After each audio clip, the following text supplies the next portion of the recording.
Cześć wszystkim, z tej strony Wiktor. Dziś mam dla Was ogromny model w skali 1:35, jakim jest brytyjska lokomotywa Lner A3 4472 o dumnej nazwie własnej Latający Szkot. Zapraszam do oglądania. Kobi, buduj historię klocek po klocku. Recenzję zestawu rozpoczniemy klasycznie od omówienia pudełka. Na froncie pudełka znajdują się wszystkie najważniejsze informacje dotyczące tego modelu, czyli jest to m.in. numer katalogowy zestawu, ilość klocków, ilość figurek, no i oczywiście seria w skład, w której wchodzi, czyli Historical Collection. No i oczywiście na froncie nie zabrakło pięknej lokomotywy Lner A3, która właśnie jest w takim pięknym czarnym tle, jest nieco podświetlona. Jest to moim zdaniem bardzo ciekawy i bardzo atrakcyjny layout pudełka, ale dajcie znać, co Wy o tym myślicie. Na odwrocie pudełka przedstawiona jest również lokomotywa wraz z niektórymi swoimi funkcjami. Nie zabrakło również tabeli technicznych, gdzie przedstawione są niektóre informacje dotyczące faktycznej lokomotywy, no i nie zabrakło loga latającego Szkota, no i wspomnienia, że ta lokomotywa ma już ponad 100 lat. Teraz śmiało możemy przejść do lokomotywy Latający Szkot, która została odwzorowana z klocków konstrukcyjnych Kobi. Jak inne lokomotywy z serii kolejowej lokomotywy wagony, ta również została odwzorowana w skali 1:35, no i jest bardzo duża i okazała. Lokomotywa mierzy 66 cm długości, 10 szerokości i 12 wysokości, chyba że stoi na dołączonym do zestawu odcinku torów, wtedy lokomotywa mierzy 13 cm wysokości.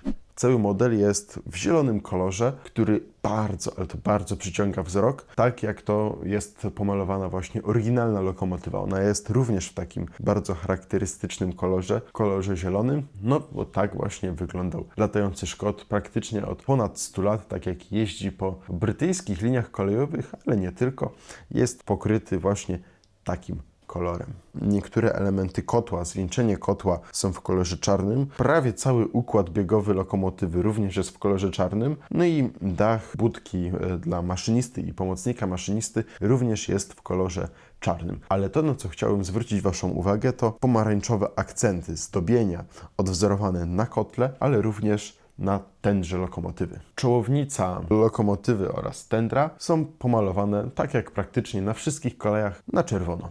Nadruki, które od razu rzucają się w oczy, to oczywiście logo Flying Scotsman, które znajduje się mniej więcej na środku lokomotywy. Na drzwiach dymnicy również znajduje się logo Flying Scotsman razem z numerem tej lokomotywy. Numer znajduje się również na budce maszynisty, który został pomalowany charakterystyczną żółtą farbą. Są to duże litery 60103. Również bardzo ciekawy nadruk znajduje się na tędrze, czyli na specjalnym doczepnym wagonie na węgiel i na wodę. Znajduje się piękne logo, które tym razem przedstawia lwa, który trzyma kolejowe koło, lwa, który znajduje się w koronie. No i jest podpis British Railways, czyli jest to nic innego jak logo takich brytyjskich kolei państwowych.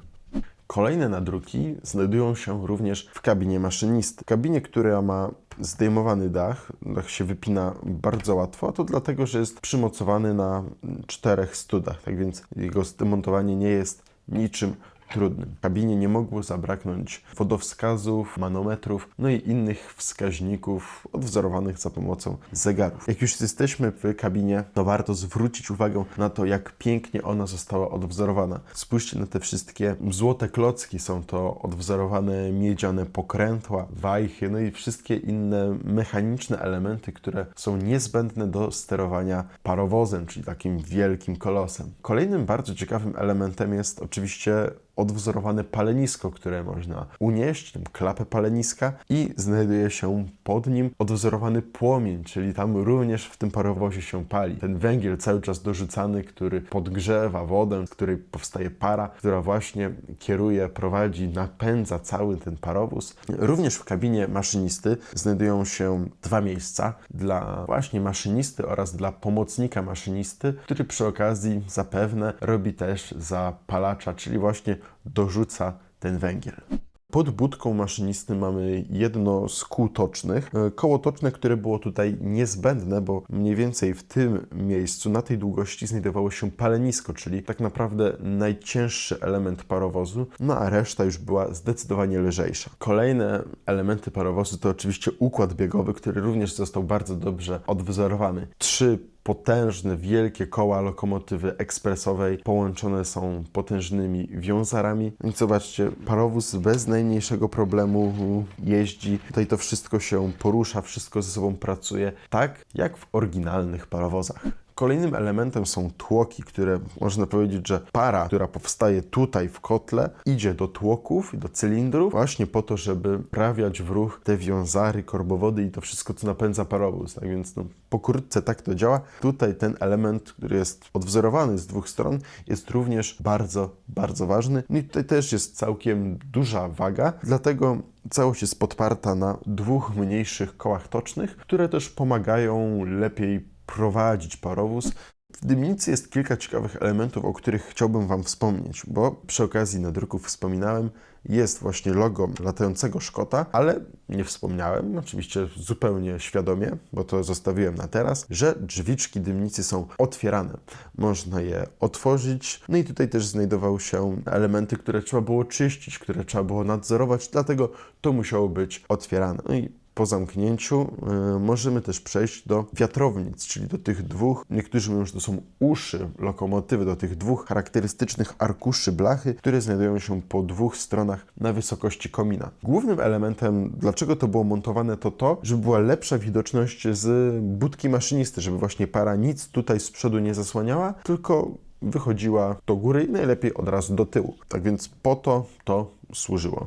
Nieodłącznym elementem prawie każdego parowozu jest tender, czyli jak już wspomniałem, specjalny wagon, który jest ciągnięty za parowozem, w którym znajdują się wszystkie niezbędne zapasy, czyli węgiel, no i jeszcze ważniejsza rzecz, woda. Możemy teraz śmiało przejść do tendra. Jak już wspominałem, znajduje się piękne logo British Railways, ale to, co ja chciałbym zwrócić Waszą uwagę, to pięknie odwzorowane szczegóły tendra, czyli m.in. ten wylot, podajnik węgla, gdzie najwięcej pracuje pomocnik maszynisty, tudzież palacz, no ale też między innymi ciekawym szczegółem są drzwiczki, które znajdują się z tyłu tendra od strony wagonów pasażerskich, które ten zazwyczaj ciągną. Myślę, że jest to przeznaczone dla kierownika pociągu, kogoś, który mniej więcej może tutaj miał jakieś swoje miejsce, chyba że jest to jakiś element, gdzie wchodzono czyścić. Jeżeli Wy macie taką wiedzę, dajcie znać w sekcji komentarzy. Kolejnym ciekawym elementem, który znajduje się w tendrze,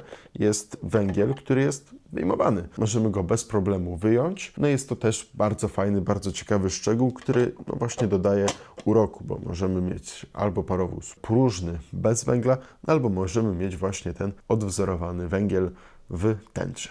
Do zestawu dołączone zostały 2 figurki brytyjskich pracowników kolejowych. Jedna z nich, którą właśnie trzymam w dłoni, przedstawia w sędziwym wieku pracownika kolei, który jest właśnie maszynistą w granatowym kombinezonie. Widać tutaj przy szyi, że jest rozpięty, jest biała koszula, no a na głowie znajduje się również granatowy beret. Sama twarz jest już starsza, widać tutaj brodę, zmarszczki, no i również siwe włosy, tak więc jest to zdecydowanie starszy wiekiem, ale bardzo doświadczony, wyuczony maszynista, a druga z figurek przedstawia, sądząc po łopacie, a właściwie szufli, jest to pomocnik maszynisty, palacz, który musi tutaj odgrywać najcięższą pracę, bo cały czas pracuje z tą szuflą, wybiera węgiel z tendra i wrzuca go do kotła. Figurka również jest ubrana w charakterystyczny granatowy płaszcz, kombinezon, tak jak się ubierają kolejarze, taki ubiór, którego nie szkoda i na którym też nie widać za bardzo, że są pobrudzeni. Mimo wszystko widać tutaj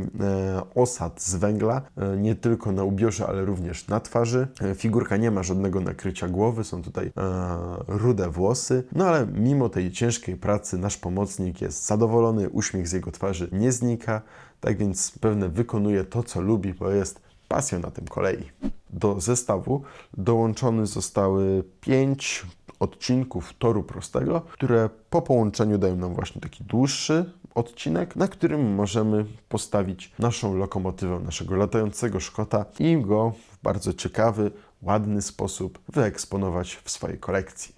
To już wszystko na dziś. Dajcie znać, co myślicie o legendarnym latającym Szkocie w komentarzach pod tym filmem. Zachęcam też do odwiedzenia naszych innych mediów społecznościowych na Facebooku, Instagramie i TikToku, gdzie publikowane są nowości i inne ważne informacje. Do zobaczenia w następnej recenzji i pamiętaj, buduj historię klocek po klocku.